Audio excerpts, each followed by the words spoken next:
Hola, bienvenidos a este nuevo podcast, un paso por la historia de la educación en Iberoamérica. El desarrollo de este podcast va a estar mediado por un grupo de docentes especialistas en el área de la educación y actualmente cursan maestría en educación. En primera línea tendremos la intervención de la licenciada Liliana Basilio, quien hablará un poco sobre los primeros pasos hacia la organización de la instrucción pública en la primera mitad del siglo XIX, seguida por la docente Marta Zúñiga, quien se enfoca en la consolidación del sistema educativo colombiano. Luego se da la intervención de la licenciada Marisela Fuentes, quien explica las incidencias que tiene el reformismo social y el populismo en la educación durante el siglo XX. Continuamos con la intervención de Andrea Basilio, docente, quien nos hablará del desarrollo y planificación de la educación después de la Segunda Guerra Mundial y el transcurrir de la educación en el siglo XXI. Para finalizar, tenemos la intervención de mi persona, Luisa Mercedes Jiménez Martínez. Soy licenciada y mi aporte se enfoca en cómo fue la crisis del desarrollismo y las políticas educativas establecidas a partir de los años 80, dando por finalizado de esta manera nuestro podcast. Adelante, Liliana. Como dice la docente y compañera Luisa, comenzamos con los primeros pasos de la educación en el siglo XIX. Entonces, las revoluciones liberales entre España y Portugal dieron paso a múltiples cambios en la sociedad. Esta transformación necesitaba la creación de un nuevo fundamento jurídico del Estado, en el que se enseñaran como base y principios de igualdad y libertad. Por lo tanto, debía existir una nueva formación a los ciudadanos, nuevos valores, deberes y derechos. Se incluyó de esta manera el concepto de nación como poseedora de la soberanía, conformada por la totalidad de los ciudadanos que comparten valores y elementos culturales similares. Los sistemas educativos entonces se convirtieron en el canal encargado de realizar esta integración. En Iberoamérica se implementaron diferentes avances, entre los cuales encontramos la inserción de la enseñanza primaria o elemental como primeros intentos a la organización de la instrucción pública nacional en los municipios. También se incluyó un método muy conocido por su desarrollo en Inglaterra, denominado el método de enseñanza mutua o lancasteriano, donde se incluyen monitores y auxiliares para el desarrollo de las clases, y así se puede educar a una gran cantidad de niños y niñas. Gracias a la implementación de este modelo lancasteriano, se pudo establecer en toda Iberoamérica y se logró entonces la escolarización en el medio urbano. Tanto así se logró establecer estrategias de inclusión de la educación cívica, la cual se basó específicamente a diferentes contenidos de enseñanza, el uso del catecismo político y creación de nuevas fiestas nacionales para afianzar la educación extracurricular. Por otro lado, aunque se le daba prioridad a la enseñanza primaria y sobre todo que ésta se fomentara en una forma organizada a nivel de instrucción pública, existe una preocupación importante y se despertó un interés propio por parte de los nuevos dirigentes en la creación de un nuevo sistema de educación, pero enfocado hacia las élites.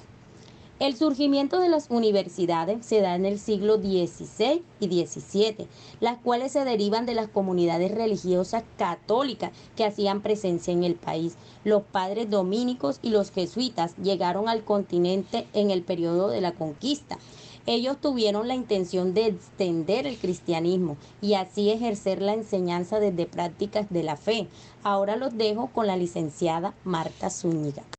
Muchas gracias. Mi intervención destaca la consolidación del sistema educativo en Colombia, que dio cabida después de grandes luchas entre el campo político del antiguo régimen y la carencia de recursos económicos. Esto se dio en el último tercio del siglo XIX, cuando cada uno de los países logró su independencia y tomó el liderazgo en la exportación, en la materia prima, en el mercado internacional, logrando así una estabilidad política institucional. A la educación se le atribuyen avances tales como la integración de los distintos grupos sociales, culturales, étnicos, la creación de una identidad nacional y la legitimación del poder del Estado. Estos avances en la concepción de calidad tienen distintos orígenes, tales como las grandes transformaciones que se focalizaron en tomar al estudiante como el centro del proceso de enseñanza-aprendizaje. Por otro lado, los cambios en la producción del conocimiento científico y tecnológico que implicaron la configuración de una sociedad cada vez más dependiente del conocimiento y la formación. La nueva nación en calidad entonces va a tener como ejes centrales el reconocimiento de los cambios en la forma de concebir el conocimiento a los estudiantes y su importancia en el eje central de la educación, aportando esfuerzos valiosos como la formación de docentes en metodologías innovadoras de enseñanzas acordes a las nuevas tendencias. Ahora los dejo con mi compañera y docente Marisela Fuentes. Siguiendo con la temática, quiero destacar la incidencia del reformismo social y las nuevas corrientes pedagógicas durante el siglo XX. Entonces, a raíz de los procesos socioeconómicos y políticos que se llevaron a cabo en este periodo, surge la necesidad por parte del movimiento indigenismo en México, su participación y ser tenido en cuenta en la educación, por lo cual se pone en marcha una educación rural e indígena. De allí crece la presión social para ampliar el acceso al sistema escolar, considerándose un alto índice en la cifra de escolarización en primaria y en todo Iberoamérica, especialmente en el sector urbano, mientras que en la parte rural se continúa la poca atención y deficiencia en el sistema educativo.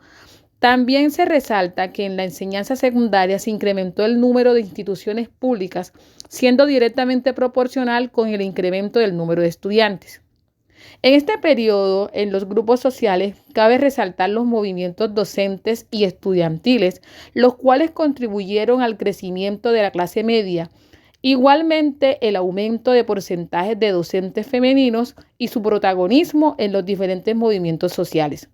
Al expandir la atención educativa y los sistemas escolares, surgen innovaciones pedagógicas y circulan los principios de la Escuela Nueva de Europa y el pragmatismo norteamericano por John Dewey, impulsando un nuevo paradigma pedagógico en donde el niño es el centro de atención en el proceso de aprendizaje conocido como paidocentrismo.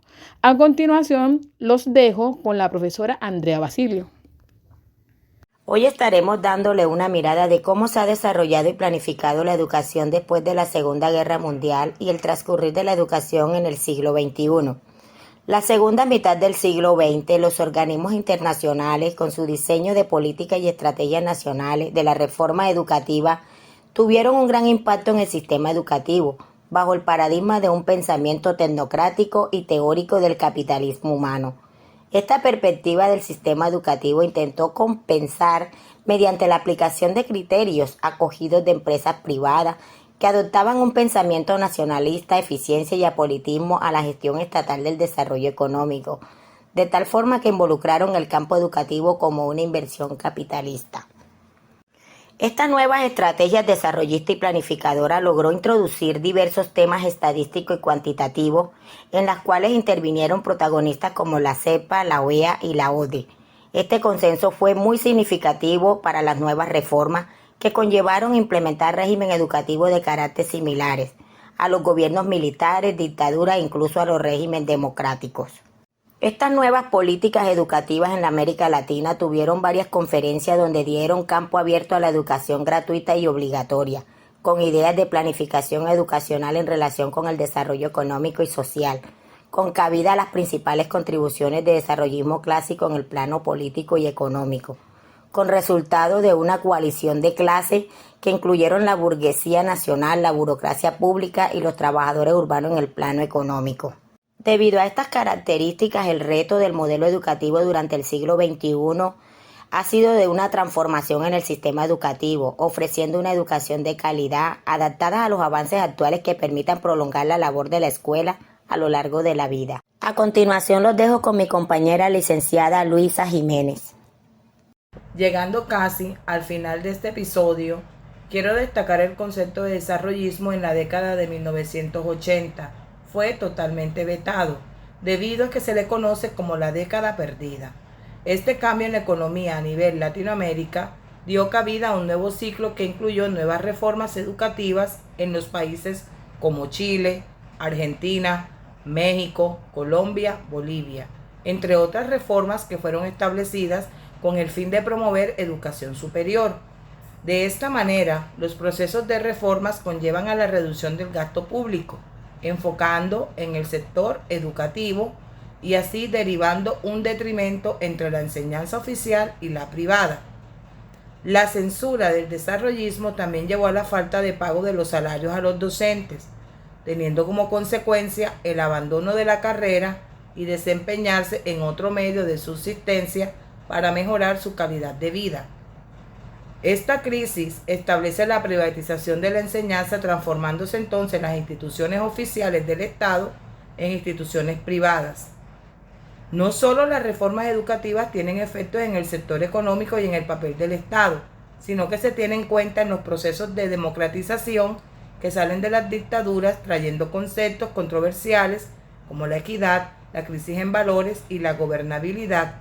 Asimismo, la falta de formación, motivación y participación por falta de los docentes en la educación. Para finalizar, en la historia de la educación se han dado muchos cambios y nuevos retos, como la distinción de la pluralidad étnica, cultural y lingüística que se ha establecido como principios institucionales en los sistemas educativos en Iberoamérica. Bueno, hemos llegado al final de nuestro podcast. Espero que sea de su agrado y apoyo en su formación.